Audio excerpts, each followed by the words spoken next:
My name is Justin McKinney, and I have the privilege of serving as the Research Center Director right here in Greenville. I work for the UT Ag Research Center here in Greenville, and today just putting out a little video to try to promote our wonderful protein, and that's the beef industry. Right now at the Research Center, we're running around 175 to 200 stocker cattle. That's a very important operation for the state as we try to supply.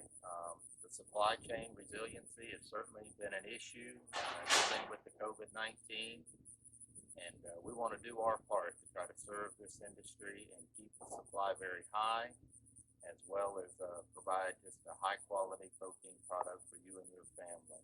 So if you're ever in and around the Greenville area, please stop by and see our operation.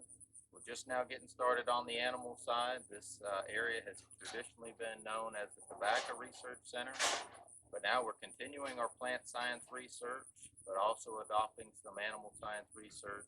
We have alfalfa, corn silage that we're growing, and that's what we feed these animals today. So if I can ever be of service to you to help answer any questions you may have, please feel free to reach me on my office number is 423-638-6532, or my email address is just justin7@utk.edu. Take care and eat beef.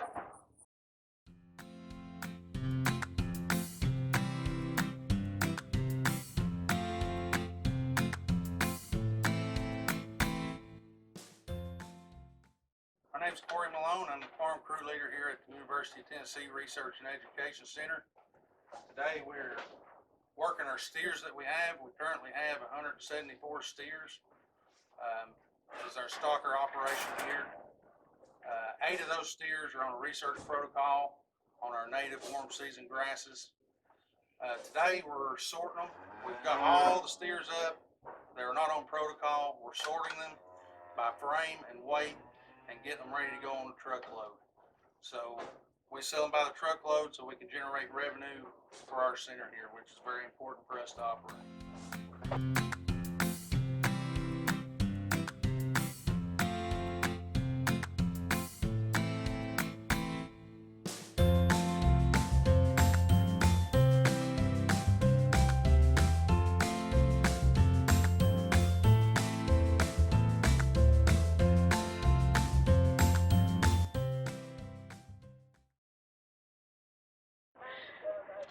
We try to promote to our children and adults as well that farming is important, that the food doesn't come from the grocery store, but it comes from a farmer that grew the food. So we try to do activities so they know where their food really comes from.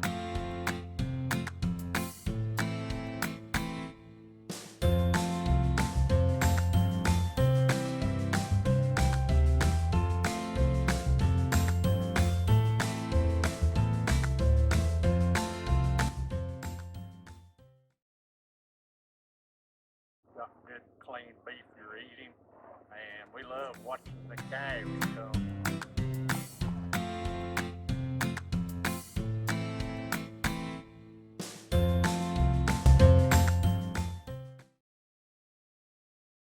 Well, they're pretty and sweet, and when we have grandbabies that come down and help us work on the farm, they love it, and it's a learning experience for them.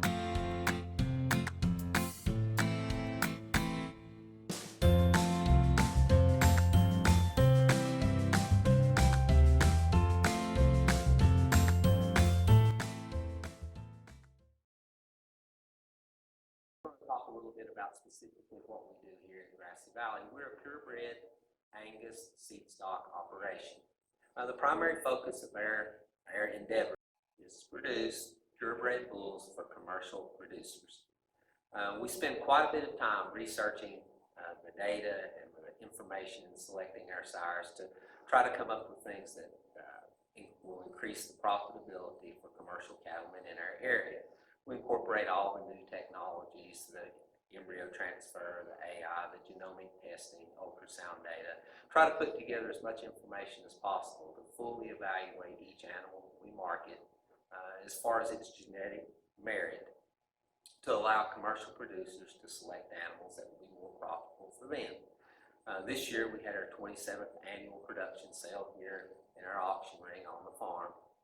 It's been something that's really been special to our family over the years, and been special to a lot of our friends. We get to gather here in the spring and have our annual production sale. We've been really blessed by the support we receive from so many people, from mainly local, but a few of our adjoining states and a few states across the country have selected some cattle from our program. So that was the part of the operation, I guess, I feel like that my father kind of got me interested in. He was really into the science of breeding better cattle and breeding more profitable livestock, and things that we can do to improve the profitability for local farmers.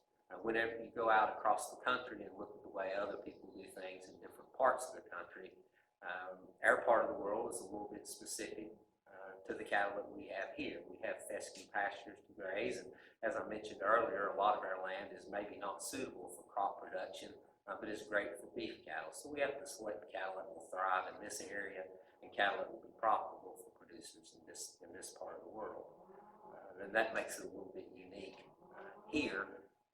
Animals from other parts of the country sometimes don't do quite as well here. You know, the world's always changing, and we're always adapting to the new things that are.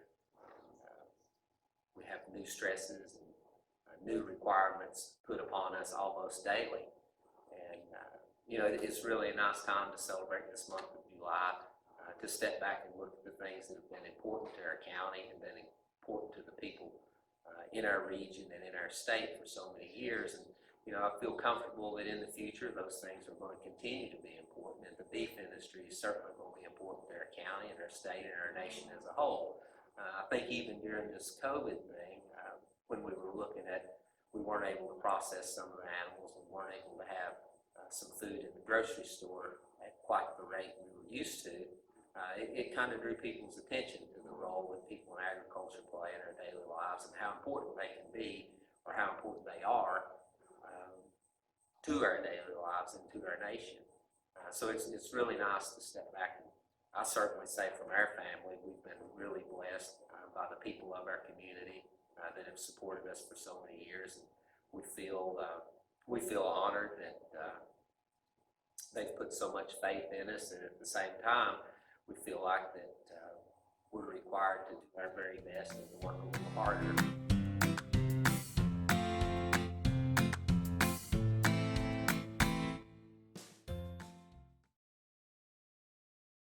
Here, we're Jay and Nikki Weiscarper, and we farm here in Mohawk. We actually took over our family farm at McNabb Farms, and we've been here farming for about 8 years. And Jay's going to tell you a little bit about what we've done in operation. We've got around 100 mama cows. It's a cow-calf operation. We also run stalker calves throughout the whole year. We also background our own calves, and we are in hay production. We grow around 10,000 square bales a year and somewhere around 1,500 round bales a year. We also run 2 broiler houses, which are contracted through Cook Foods. That's the gist of what we do here on the farm.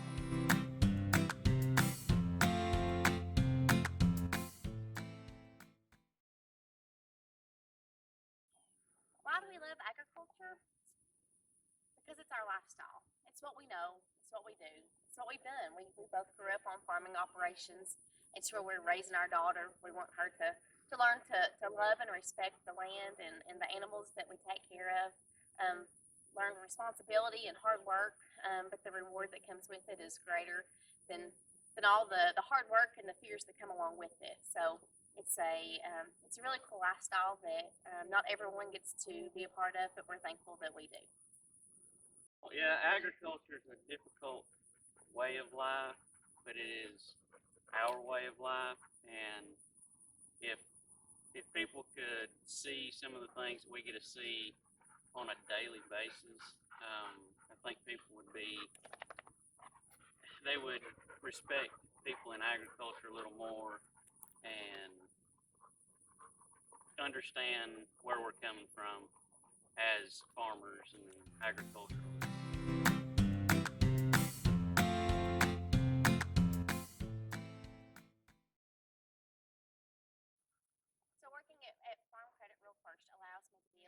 part-time and full-time farmers. And, you know, beef is a huge industry here in Northeast Tennessee. So very thankful for the opportunity to work with people from all different aspects. Also thankful that we get to, produce a lot of beef here to provide some of our friends and family with beef, and to provide people nationwide with something that we can take a lot of pride in the quality and the hard work that goes into producing that.